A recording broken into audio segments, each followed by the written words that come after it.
આ રીતે ભગવાને હવે ભગવાન રાસલીલા કરી છે ને રાસલીલાની અંદર બધા આવ્યા છે, દેવી દેવતાઓ બધા સ્ત્રીના સ્વરૂપની અંદર, અને દેવર્ષિ નારદી બનીને આવ્યા છે. દેવર્ષિ નારદજીને રાસલીલા ભગવાનની પૂર્ણ થઈ અને ભગવાન ઠાકોરજીએ નારદજીને કીધું કે નારદજી, મારા અહીંયા 11 વર્ષ પૂરા થયા, મારી માતાનું દુઃખ, મારા પિતાનું દુઃખ અને એના પૂર્વજન્મના જે કાંઈ દુઃખો છે એ હવે પૂર્ણ થયા છે, અને હવે મારે મારી માતા અને પિતાના આશીર્વાદ લેવા અને કાલનેમી કંસનું દુષ્ટનો વધ કરવા માટે જે મારું અવતાર કાર્ય છે હવે શરૂ થાય છે. ભગવાન કૃષ્ણ પરમાત્માએ નારદજીને કીધું કે કંસને જઈને ઉશ્કેરાટ કરાવો. કંસને જઈ દેવર્ષિ નારદજી આવ્યા છે કંસ રાજાના મહેલમાં, કહે છે નારાયણ નારાયણ, હે કંસ, તું બહુ ભોળો છે, તારા અનેક સાગરીતોને મારી નાખ્યા. ગોકુળમાં એ કોણ છે તને ખબર? તો કે એ જ 8મું સંતાન દેવકીનું છે, અને એ આજે ગોકુળમાં છે. નંદ અને યશોદાના જે બાળકો છે કૃષ્ણ અને બલરામ, એ બંને થઈને તારા અનેક સાથીઓના વધ કર્યા છે. કંસને ખબર પડી ગઈ. કંસે વિચાર કરી લીધો કે હવે મારે મારા કાળને બોલાવવો છે. કાળનો હનેપાત ઉપડી જાય ને માણસને, એટલે એની બુદ્ધિ ભ્રષ્ટ થઈ જાય.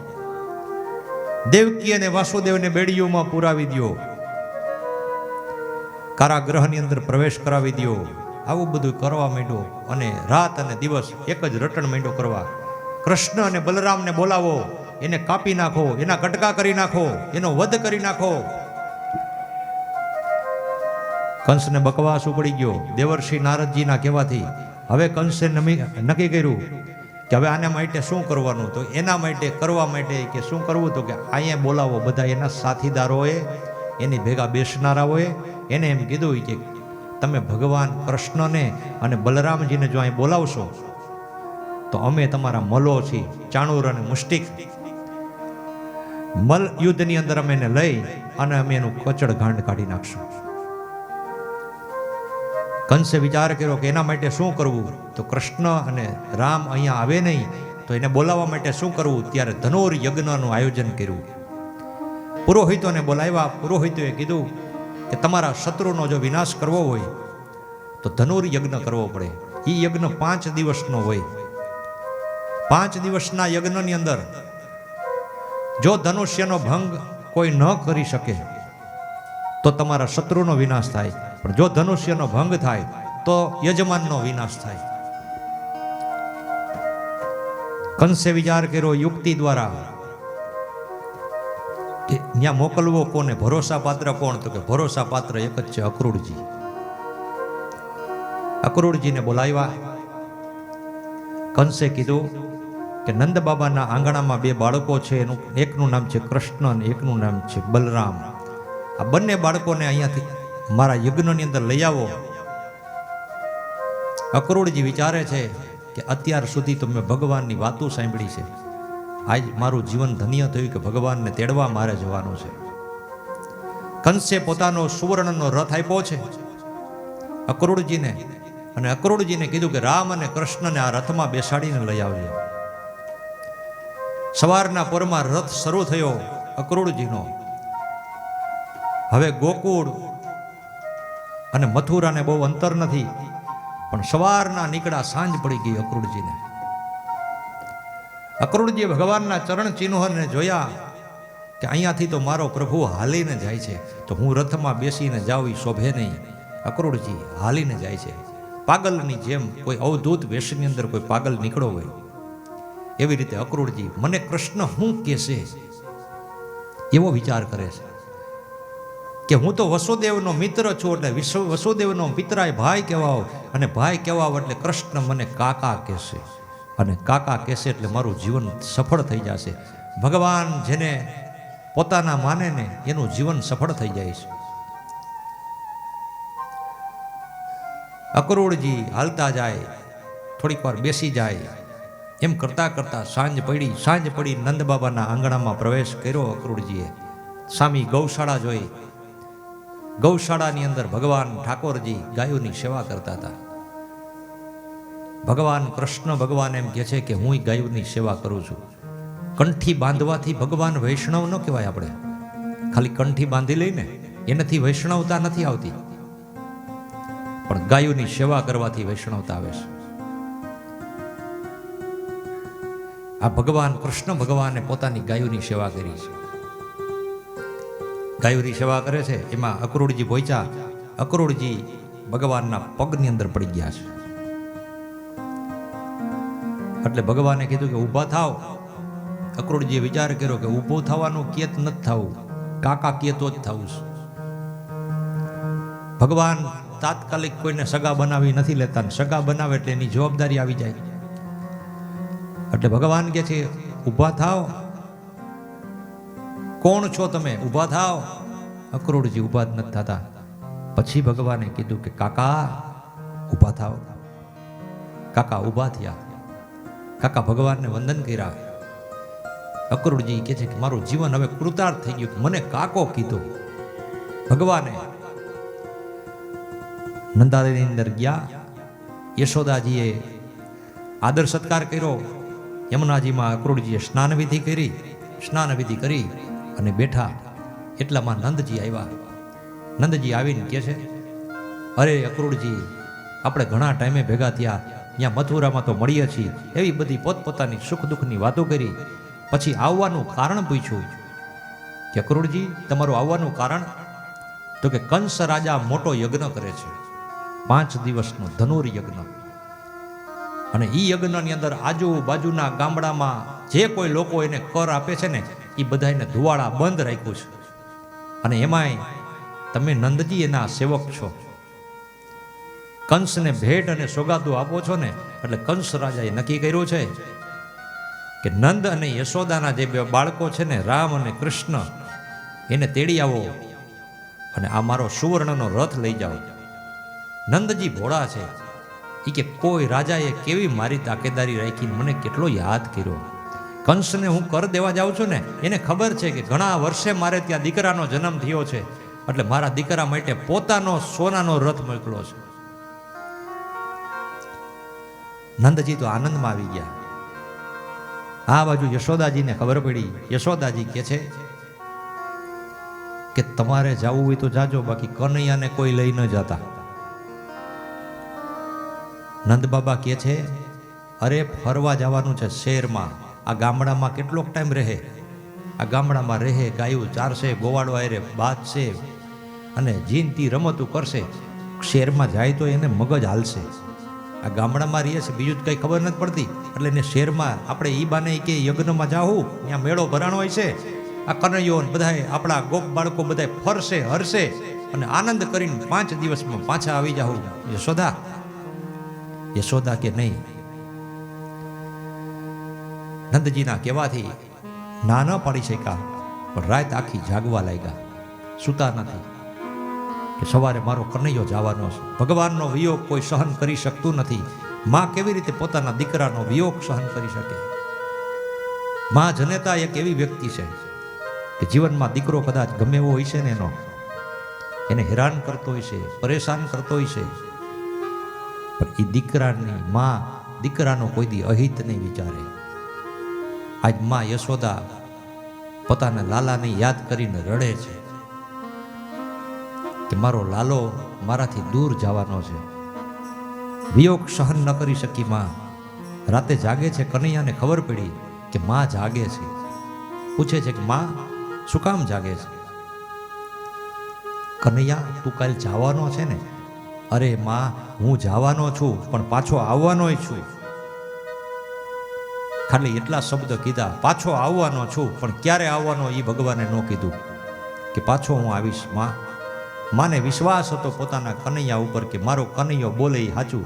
માને ઊંઘ આવી ગઈ. સવારના પોરમાં ભગવાનને ઠાકોરજીને છેલ્લો શણગાર સજાવ્યો છે, તૈયાર કર્યા, માથે મોરપીંછ.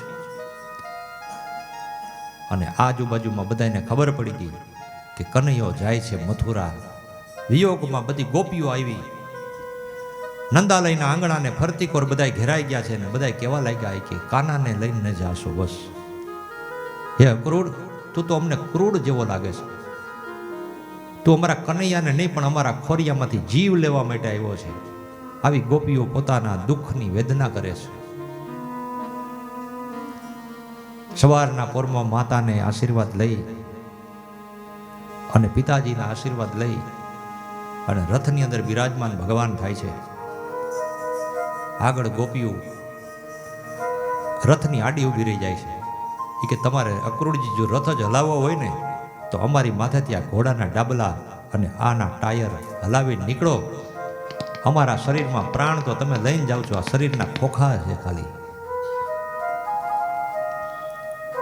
ગોપીઓને કહે છે ભગવાન કનૈયો કે તમે બધું આવું કરશો તો હું ફરવા નહીં જઈ શકું ક્યાંય. હું તો ફરવા જાઉં છું, કઈ રોકાવા નથી જતો. 2-5 દિવસ છે ને ભેગા ગોપ બાળકો પણ મારી સાથે છે. અહીંયા ના રકડી તો અમને ખબર પડે ને મથુરા સિટી કેવું છે. ભગવાન આગળ હાલ્યા, ગોપીઓએ રસ્તો દીધો. અક્રૂરજીને કે હલાવો, આની વાતો સાંભળશો ને તો અહીંયા 5 દી અહીંયા પૂરા થઈ જાય. હલાવો. જોયું તો આડા રાધાજી પડ્યા હતા, સુતા હતા. રાધાજી પાસે ગયા ભગવાન કનૈયાએ કીધું કે રાધા, અત્યાર સુધી હું તારી સાથે નાચ્યો બંસીના નાદ ઉપર, હવે મારું દુષ્કૃતામનું કામ શરૂ થાય છે. આ પૃથ્વી ઉપર જે માટે હું આવ્યો છું એ કર્મ કરવા માટે હું જાઉં છું. અત્યાર સુધી હું નાચ્યો છું, હવે હું જગતને નચાવવા માટે જાઉં છું. અને તારાથી હું વિયોગ ક્યારેય હું સહન નહીં કરી શકું. રાધા, આ મને પ્રાણ પ્યારી મારી બંસરી છે ને હું તને આપીને જાઉં છું. જ્યારે જ્યારે તું બંસરીનો નાદ કરીશ ને ત્યારે હું તારી સમક્ષ પ્રગટ થઈશ. પોતાની પ્રાણ પ્યારી રાધાને બંસરી આપી ભગવાન રથની અંદર બિરાજમાન થયા અને ભગવાન આગળ હાલતા થયા. અક્રૂરજી રથ હલાવે છે, બલરામ કૃષ્ણ રથની અંદર બિરાજમાન છે. રથ આગળ આગળ હાલતો જાય છે અને માતા યશોદા પાછળ દોડતી દોડતી આવે છે. દોડે છે, પગની શક્તિ છીણ થઈ ગઈ કે મારો દીકરો મારાથી વિયોગમાં જાય છે. પડે છે, ઊભા થાય છે. હે ગોવિંદ, હે લાલા, એવો શબ્દના સૂર સંભળાણા ભગવાનને. ભગવાને પાછું વળીને જોયું તો માં દોડતી દોડતી આવતા જોઈ કનૈયાએ કીધું કે અક્રૂરજી રથને ઊભો રાખો. રથ ઊભો રહ્યો છે. માની પાસે જઈને કહે છે કે માં, તો કે હવે તને હું રોકવા નથી આવી, પણ તને એક ખાનગી વાત કરવા માટે આવી છું. કનૈયા, આ બધાય એમ કહે છે ને કે તું યશોદાનો દીકરો, પણ તારી પાસે આજ હું સાચી વાત કરવા આવી છું. તું યશોદાનો દીકરો નથી, તું દેવકી અને વસુદેવનો દીકરો છે. કનૈયો કે માં, જગત ભલે મને એમ કહે કે હું દેવકી અને વસુદેવનો દીકરો, પણ હું માં મોર પીઠ ઉપર હાથ રાખીને કહું છું કે હું નંદ અને યશોદાનો દીકરો છું. બીજી એક વાત તને કરવી છે કનૈયા, કે જીવનમાં ક્યારેય દુઃખી ન થતો મારા માટે. અને બીજી વાત એ કે કનૈયા, બધુંય તું યાદ રાખજે, પણ એક ભૂલી જાજે. શું? તો કે મેં તને ખાંડડિયાની હારે બાંધ્યો હતો ને, એ તું ભૂલી જાજે કાના. મને દુઃખ છે કે તારા જેવા પુત્રને મેં બાંધ્યો હતો. અરે માં, આ જગતમાં કોઈને દેન નથી કે મને બાંધી શકે. એક માં તારા પ્રેમની અંદર, તારા વાત્સલ્ય ભાવથી જ હું બંધાયો છું. અને એ તો હું બધુંય ભૂલી જઈશ, ગોકુળની તમામ લીલાઓ ભૂલી જઈશ, પણ માં જે તે મને બાંધ્યો છે ને એ હું જીવીશ ત્યાં સુધી નહીં ભૂલું. માં, માની વેદના છે ને એ પુત્ર જાણી શકે, અને પુત્રની વેદના માં જાણી શકે. એક નાનું બાળક, દીકરો હતો 5 થી 7 વર્ષનો. બંને પતિ પત્ની મેળાની અંદર ફરવા માટે ગયા. ફરવા ગયા ને એટલે રસ્તામાં મેળામાં છોકરો એનાથી અડગો થઈ ગયો. અડગો થઈ ગયો તે માં રુદન માંડી કરવા, મારો દીકરો ક્યાં ગયો? આટલી બધું પબ્લિક, એમાં દીકરો મળે નહીં. માનો જીવ અધર ચડી ગયો, રડવા માંડી, ખૂબ રડી. એના ઘરવાળાને કે તમે જાઓ આપણા લાલાને ગોતો. ગોતવા માટે જાય છે, પણ ટ્રાફિક એટલું, પબ્લિક એટલી, ક્યાંય મળે નહીં. અને માં એટલી રુદન કરતી હતી કે એને જોઈ અને બીજા લોકોને રડવું આવી ગયું કે માનો દીકરો વયો ગયો છે. એમાંથી કોકને મળ્યો એટલે સ્ટેજ ઉપરથી જાહેરાત કરી કે કોકનો બાળક 7 વર્ષનો અહીંયા આવ્યું છે, એને લઈ અને આની પાસે આવ્યા. 1 કલાક થઈ. 1 કલાકમાં તો એ સ્ત્રી, એ માં, એની પોઝિશન એવી થઈ ગઈ કે એની કોઈ સીમા નહોતી. એનો પતિ એની બાજુમાં ઊભો હતો, એને જોતો તો એની ઘરવાળીને કે મારી ઘરવાળી રડે છે દીકરાના વિયોગમાં.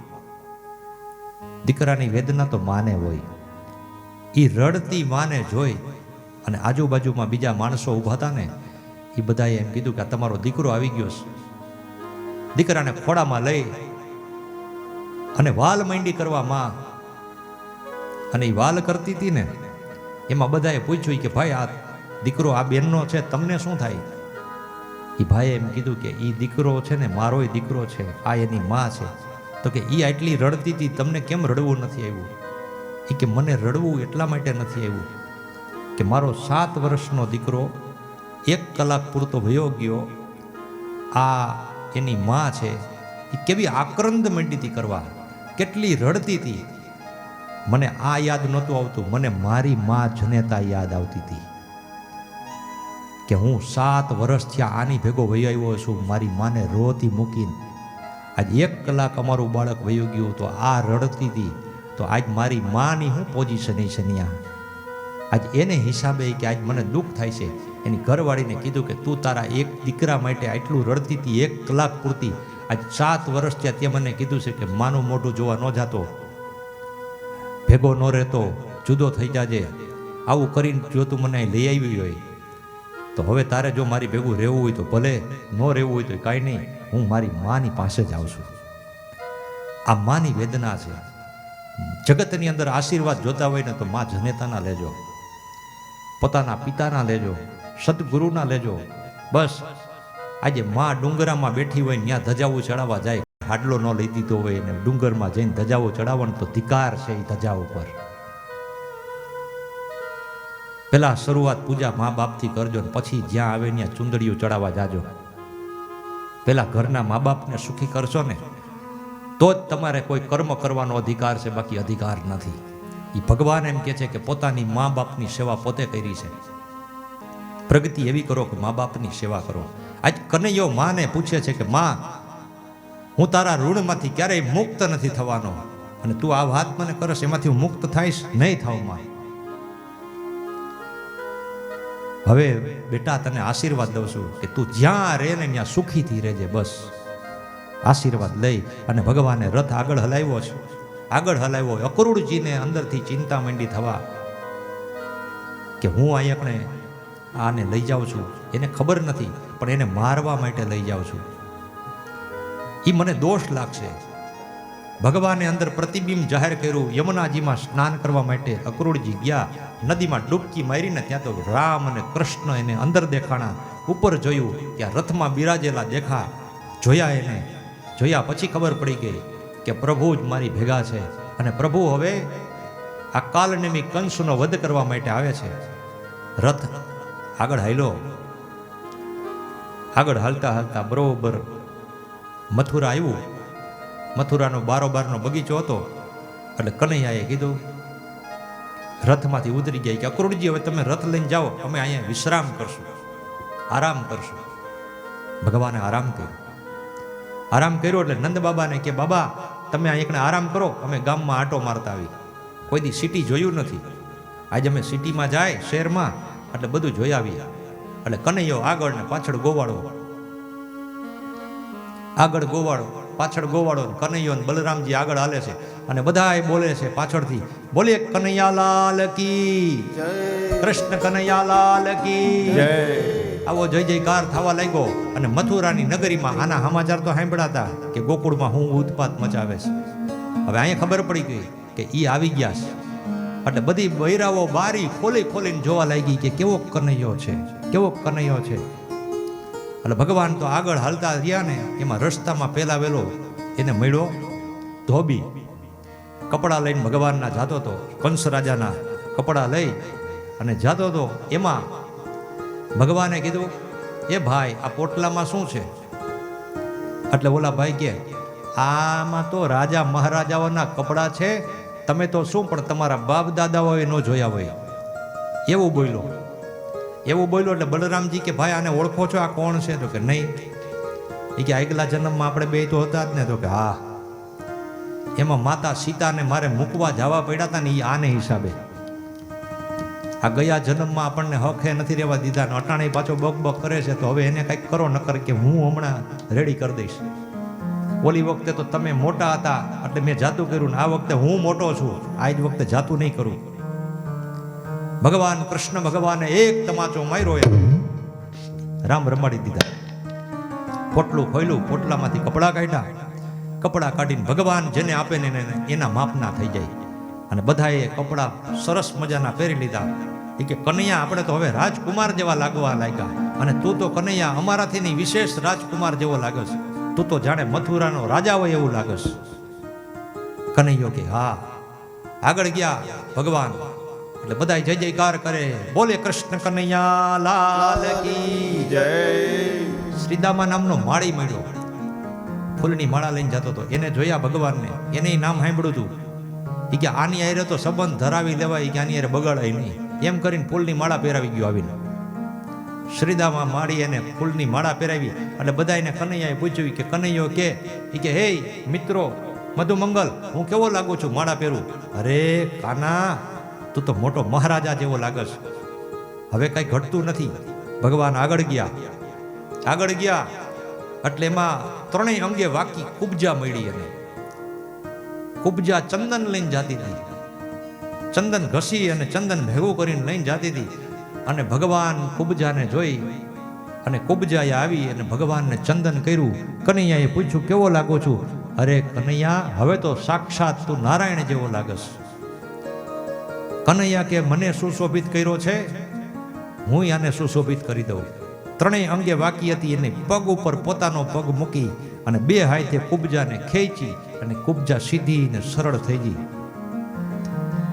પછી તો આગળ ગયા એટલે કોઈ પાન મસાલા વાળાની દુકાનો હતી ને બધાને ખબર પડી ગઈ કે આ દાદા માણસો આરે સંબંધ ધરાવી લેવાય અટાણથી. એટલે એને એમ કીધું કે આવો આ દુકાનો તમારી જ છે, કઈ ખાવું પીવું હોય તો. કનૈયો કે પાન બનાવી દો એક ગ્લાસ. પણ એના પાન કેવા હતા? કાચી પાતરી વાળા નહોતા. એના પાનની અંદર લવિંગ, તજ અને નાગરવેલનું પાન ભગવાનને બધાને ખવડાવ્યા. અને બધા કે વાહ કનૈયા, આજ તો મોજ પડી ગઈ. કે દુકાનો વાળા કે આ દુકાનો તમારી જ છે હો ભાઈ, જ્યાં આવવું હોય તે છૂટ. કારણ કે બધાને ખબર છે કે આ ધબધબાટી બોલાવી નાખશે ગમે ત્યારે. સંબંધો આની હારે હારા રાખો. સ્ત્રીઓ બધી બારીએથી જોવે છે, કોઈ દરવાજા ખોલીને જોવે છે. પોતાના બાળકો સ્તનપાન કરતા હતા, એને મૂકીને કનૈયાને જોવા નીકળી. ભગવાન ફરતા ગયા. ધનુષ્ય રાખવામાં આવ્યું હતું. ધનુષ્ય રાખવામાં આવ્યું હતું ને ત્યાં ફરતી કોર ચોકીદારી પહેરો. હવે ભગવાને ત્યાં જઈને પ્રવેશ કર્યો એટલે કનૈયાએ જોયું આમ. એટલે કનૈયાએ જોયું ને એટલે ઓલા સૈનિકોએ એમ કીધું, આ તમારી હાથ પેટી થાય ને તો આ ધનુષ્ય ઉપડે નહીં, આ એવું છે. જોવા હું આવ્યા છો ગામડિયાઓ? કનૈયાએ કીધું. એ કે આને અડી તો શું થાય? અરે અડી જ ન શકો, કે ઉપાડી તો જુઓ એકવાર આ ધનુષ્ય. તો કે ઉપડી જાય તો શું થાય? સૈનિકો કે એકવાર ઉપાડી તો જુઓ. અને કનૈયાએ હાથ લગાવ્યો, ઉઠાવ્યું અને એક બે આંગળી આમ દબાવી અને ધનુષ્યનો ભંગ કર્યો. ધનુષ્યનો ભંગ કર્યો અને સૈનિકો એને મારવા દોડ્યા. એકના કાટલા પકડીને ઉલારીને માર્યા. ધડા ધડી બધા રટણસો પોટણ, કોઈના હાથ ભાંગ્યા, કોઈના પગ ભાંગ્યા, કોઈના જીભડા ખેંચી લીધા, કોઈના કાન તોડી નાખ્યા, કોઈના જીવતા વાળ ખેંચી લીધા. આ બધા વર્ગી પડ્યા. અને એ બધા લૂલા લંગડા બાડા બોબડા, કોઈ પેટ વગરના, કોઈ વાળ વગરના, એવા બધા હળી કાઢતા કંસ રાજા પાસે ગયા. એ કે મહારાજ, તો કે શું થયું? એ કે ઓલું ધનુષ્યનો ભંગ કોઈ ન કરી શકે, ઓલા બે બાળકો આવ્યા ને કરી નાખ્યો. હવે કંસને હને પાત ઉપડી ગયો. એ કે મારો કાળ આવી ગયો. ધનુષ્ય યજમાન બ્રાહ્મણને જઈને પૂછ્યું ભૂદેવોને. એ કે મહારાજ, ધનુષ્યનો ભંગ થાય તો શું થાય? તો કે તો હવે તમારો વિનાશ પાકો. કંસ રાજા કે આ બ્રાહ્મણોને કાઢી મૂકો, અહીં નો હાલે. મારું ખરાબ બોલવા વાળા. પછી ચાણૂર અને મુષ્ટિકે કીધું ચિંતા કરો માં, અમારી પાસે આવશે.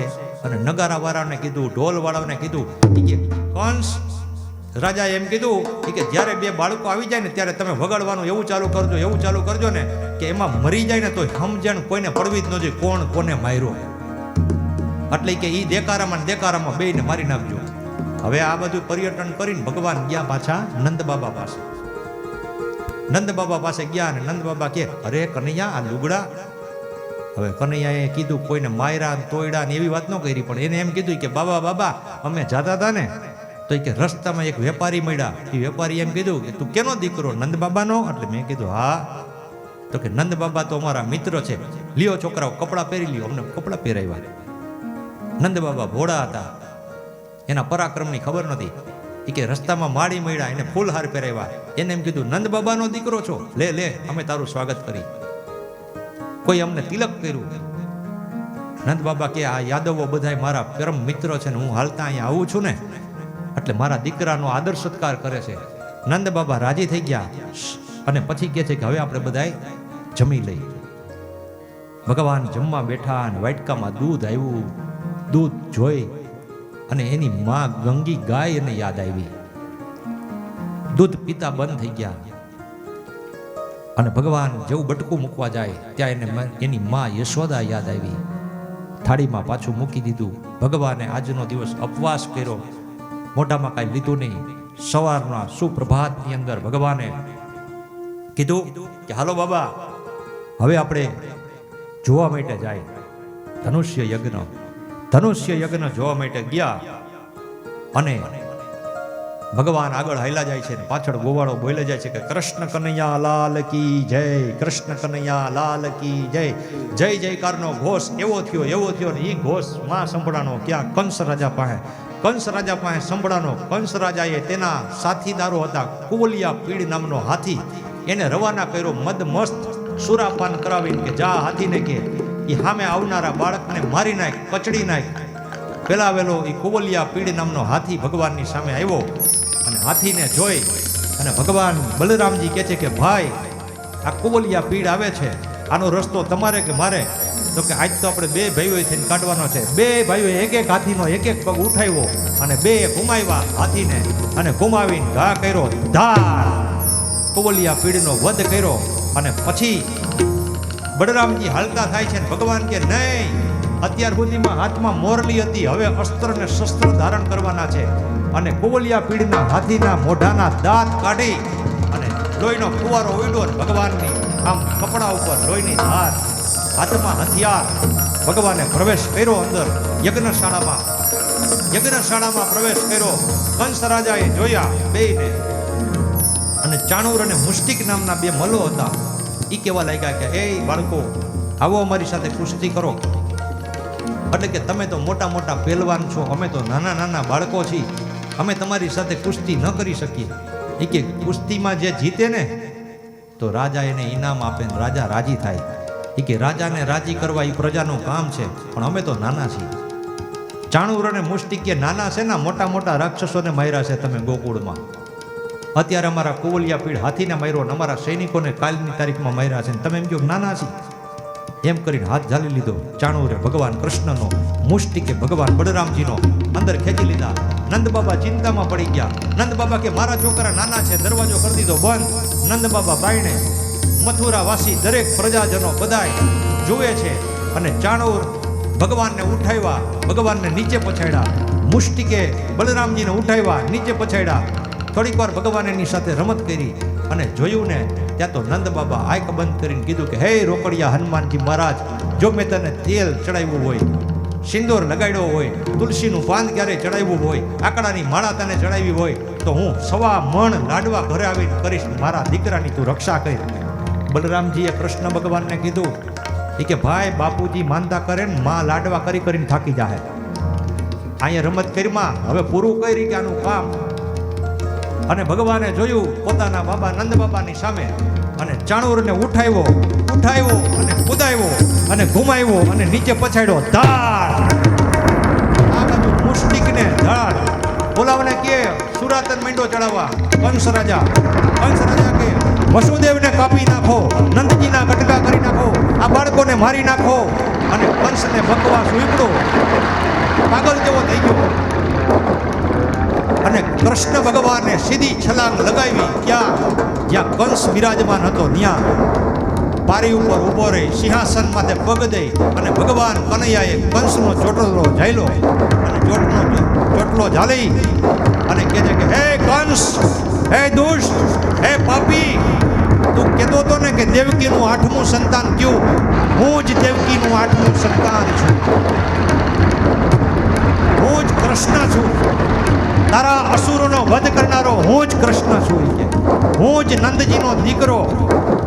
આકાશવાણી દ્વારા જે મારી બેન ભદ્રકાલીએ તને કીધું હતું ને કે 8મા સંતાનથી તારો વધ છે, મારાથી જ તારો વધ છે. હે કાલનેમી કંસ, બાળ હત્યા કરી છે. તે નાના નાના બાળકોને માર્યા છે. મારી મા જનેતાને 11 વર્ષ 52 દિવસ સુધી તેને કારાગૃહની અંદર ભૂખીને તરસી રાખી છે. આજે મારી માનો બદલો લેવા માટે હું આવ્યો છું. કંસ, તારા પિતા ઉગ્રસેનને તે કારાગૃહની અંદર પૂરેલા છે. કંસ, યાદ કર એક એક શબ્દ. કંસને ઉઠાવ્યો અને કંસને પછાડ્યો. દાળ કંસનો ચોટલો ઝાલીને ઘુમાવ્યો ભગવાને. હે મામા, મા કેને કહેવાય? મામો કેને કહેવાય? મામો એને કહેવાય કે ડબલ માં જેટલો પ્રેમ આપે ને એને મામો કહેવાય. તું તો ભાણાને મારવા આવ્યો, ભાણાને લૂંટવા આવ્યો, ભાણાનું નિકંદન કરવા માટે આવ્યો તો આને મામો ન કહેવાય. હવે તો તારો કાળ થઈને આવ્યો છું. અને ભગવાને એક છલાંગ મારી, દાળ ઉપર પારી ઉપરથી નીચે પછાડ્યો કંસને. દાળ કંસના રામ રમી ગયા. ભગવાન કૃષ્ણ ભગવાન પોતે રવેશની જે બારી હતી એની માથે ઊભા અને બધી બાજુ બધે જય જયકાર, કૃષ્ણ કનૈયા લાલ કી જય, કૃષ્ણ કનૈયા લાલ કી જય, જય જય ઘોષ થવા લાગ્યો. કંસ સૂતો હતો, બળરામજી નીચે હતા. બળરામજીએ જોયું, કંસની પાસે ગયા. કંસની પાસે ગયા અને કંસને મૃત અવસ્થામાં જોયો. ત્યાં તો કંસે પાછો ઓહકારો કર્યો. કે કાના હજી જીવે છે. કાનાએ ઉપરથી છલાંગ લગાવી. વગાડો નગારા તગારા જે વાગતા હોય. ભગવાન એની માથે પેટ ઉપર બેઠા, પેટ ઉપર બેઠી ભગવાન એના વાળ ઝાલી ધડાધડ તમાચા દેવાના ચાલુ કર્યું. ભગવાને બાબા રામદેવની જેમ પગ ઊંચો કર્યો કંસનો. કે આને કહેવાય શીર્ષાસન. રાખી પગ એ તમાચા માર્યા. હે કંસ, હે દુષ્ટ, હે દુરાચારી, હે ગૌ હત્યારા, હે બાળ હત્યારા, હે સારા માણસો ગરીબ માણસોને હેરાન કરનારા દુષ્ટ, હું કૃષ્ણ છું, નારાયણ છું. પેટ બહુ મોટું હતું કંસનું. ભગવાને બે મુઠ્ઠી ભેગી કરી પેટ ઉપર એવી ધડાકો માર્યો. પેટમાંથી લોહી નીકળ્યું, લોહીમાંથી પોકી ગયો ને પોતાના પ્રાણ પંખીડા ઉડી ગયા અને જય જયકાર થઈ ગયો. ભગવાને સીધી દોટ મૂકી નંદ બાબા પાસે. કે આખું ખોલો, બહુ વધારે માનતા ન કરતા, પૂરું થઈ ગયું, ખેલ ખતમ. તા તો જોયું, તા તો ઓલાને મોઢામાંથી લોહીના કોગળા વહી ગયા હતા કંસના. ત્યાં ચતો પાટ પડ્યો હતો, ચાણુર પડ્યો હતો, મુષ્ટિક પડ્યો હતો, ટીંગાતો હતો આમ મુષ્ટિક ઊંધો. કે આ બધાની હાલત રટણસો પટણ કરી નાખી. કે બાબા તમે કે માનતા કરતા હતા ને હનુમાનજીની, અમે પૂગી નહોતા હગી એમાંને, પણ તમે તમે માનતા કરી ને એમાં કે અંદર કે હનુમાનજી મારા શરીરમાં આવી ગયા હતા. કે અને હનુમાનજીએ કૃપા કરીને એટલે હનુમાનજીએ જો આ બધાને માર નાખ્યા અને બધા કનૈયાને ઉઠાવવા લાગ્યા. ભગવાન કહે છે કે શાંતિ રાખો, પહેલા હું મારી મા અને મારા પિતાના દર્શન કરવા માટે જાઉં છું.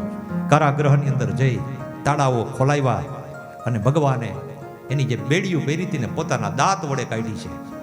અને ભગવાને મા દેવકીજીને અને પિતા વસુદેવજીને કહે છે કે પિતાજી, તમારે 11 વર્ષ સુધી મારા માટે તપ કરવું પડ્યું, આવતા મને વિલંબ થયો, એ બદલ હું માફી માગું છું. માતા પિતાના આશીર્વાદ લઈ અને બધાએ કહેવા લાગ્યા કે હવે તમે અહીંના મથુરાના રાજા બનો. ભગવાન કહે છે કે મથુરાના રાજા બનવા માટે મેં કંસને નથી માર્યો, પણ એના પિતા ઉગ્રસેન હયાત છે, એને જેલમાંથી છોડાવી એને રાજા બનાવો. અને આ બાજુ બધા ઋષિમુનિ ગર્ગાચાર્યજી આવી ગયા અને બધાય ઉત્સવો માંડ્યા મનાવવા. ભગવાન કનૈયાને હાથીની અંબાણી ઉપર બિરાજમાન કરી અને આખા ગામમાં વાજતે ગાજતે બધાય ફરવા લાગ્યા. અને ફરતા ફરતા ભગવાન કાલના ભૂખ્યા છે, કોઈ પૂછતું નથી. અને આજ એના પિતાને ચિંતા છે કે મારું સંતાન ભૂખ્યું છે. નંદ બાબા હાથમાં ગોરસની વાટકી લઈને આટા મારે છે, પણ કોણ સાંભળે એનું?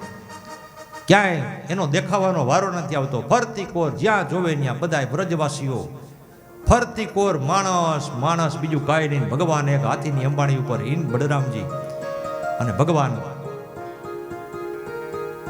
પિતાજી પોતે પડતા જાય, આખડતા જાય, ઊભા થતા જાય. અને ભગવાને આમ ઊંચો હાથ કર્યો. નંદ બાબાએ ઊંચો હાથ કર્યો ને હાથ જોઈ ગયા કે મારા પિતાનો હાથ છે. એટલે ને હાથીની અંબાણી માથેથી નીચે ઉતરા અને કહે છે કે પિતાજી, તો કે કાના કાલનું તે કાંઈ ખાધું નથી, આ ગોરસ તારા માટે લઈ આવ્યો છું. ભગવાને ઊભા રહીને જ્યાં ગોરસ ખાધું ને એ ઘાટનું નામ પડ્યું વિશ્રામ ઘાટ. વિશ્રામ ઘાટ ઉપર ભગવાને આરામ કર્યો. પછી તો ભગવાનને વાજતે ગાજતે અંદર લઈ આવ્યા. રાજા ઉગ્રસેનને બિરાજમાન કર્યા ગાદી ઉપર.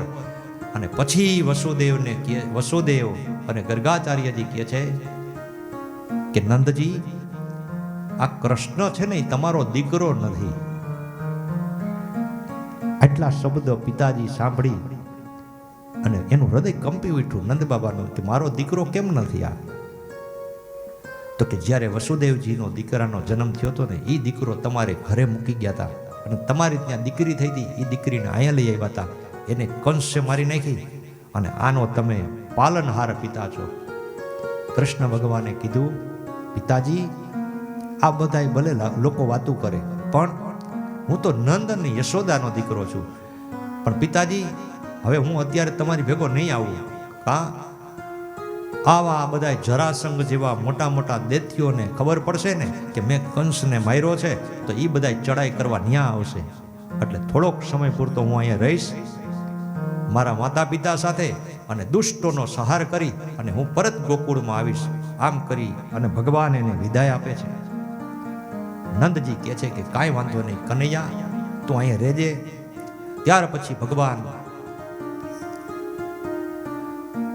મથુરાની અંદર નિવાસ કર્યો.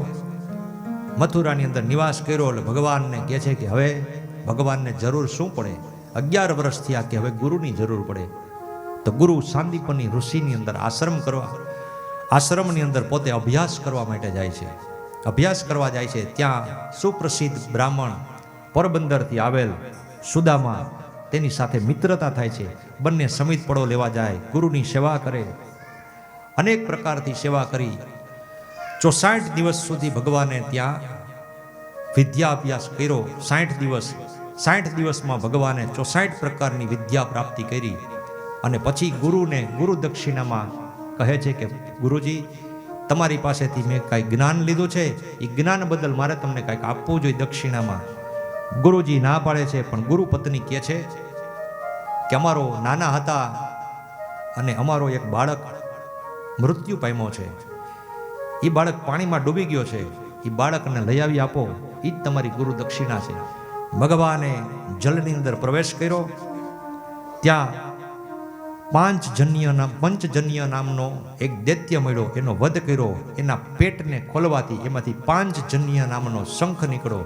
ભગવાને વિચાર કર્યો કે આ શંખને હું અત્યાર સુધીમાં હાથમાં કાંઈક રાખવાની મને આદત છે. મુરલીધરમાંથી હવે ભગવાન શંખધર બન્યા છે.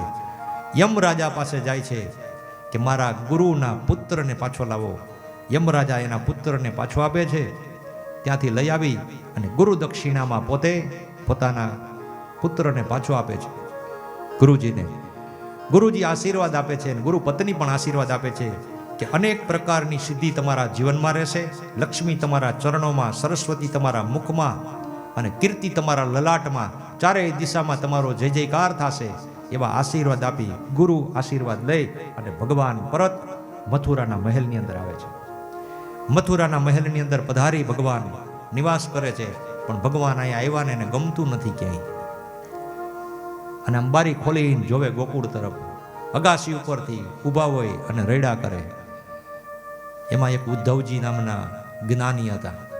ઉદ્ધવજીએ વિચાર કર્યો કે આ ભગવાન મારા રડે છે, એના એ કાંઈ ઘટે છે, એને કાંઈ રહેવાની સગવડતા નથી, અગવડતા છે, શું કામ રડે છે? ત્યારે ભગવાનને પૂછે છે કે પ્રભુ, અહીંયા 56 ભોગમાં તમારી સેવામાં અનેક પ્રકારના લોકો છે, આમાં કાંઈ કમી ન રહેતો હોય તો મને કયો, પણ તમે રડો છો શું કામ? ભગવાન કહે છે કે ઉદ્ધવ, આખા મથુરામાં કોઈ પૂછવા વાળું નથી કે તમને દુઃખ શું છે. એક તું જ્ઞાની છો, તને ખબર પડી કે મને દુઃખ શું છે. તો કે કયો પ્રભુ? તો કે મને મારું ગોકુળ યાદ આવે છે, મને મારી મા યશોદા યાદ આવે છે, મને મારી ગંગી ગાય યાદ આવે છે, મને ગોપીઓ યાદ આવે છે.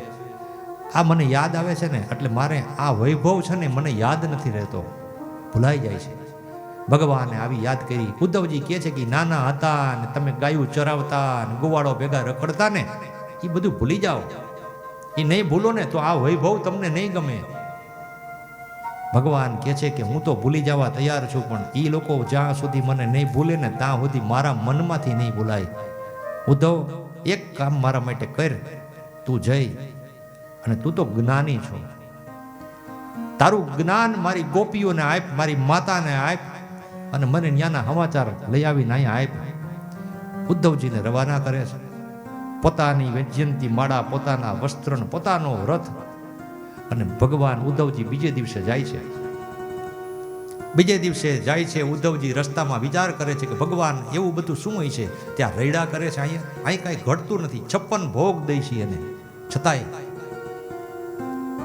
શેની યાદી આવે છે એ જ એને ખબર નથી પડતી. માં નંદલાલાને શું યાદ આવે છે?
કનૈયો પાછો આવશે.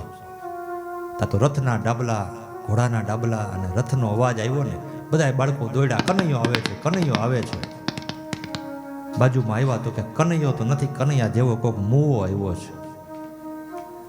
ઉદ્ધવજી કહે છે કે મેં યશોદા અને નંદ નો હું સમાચાર લઈને આવ્યો છું. તો કે છે એનું ઘર કઈ બાજુ છે? તો કે આ ધોરિયો દેખાય ને પાણીનો, એ ન્યા જ પૂરો થાય. પાણીનો ધોરિયો શેનો છે?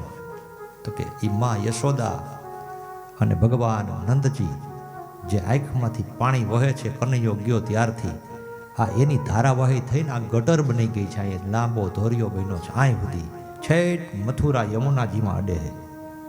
એના વિયોગમાં ઉદ્ધવજી પહોંચ્યા છે. અને આ બાજુ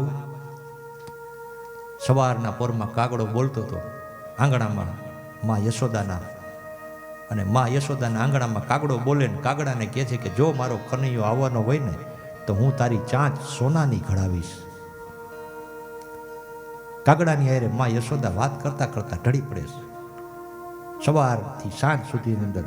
અને ચૂલાની અંદર તો રાફડા જામી ગયા જ્યારથી ભગવાન કનૈયો ગયો ત્યારથી. બંનેની વેશભૂષા એવી થઈ ગઈ છે માં યશોદાની, નંદ બાબાની.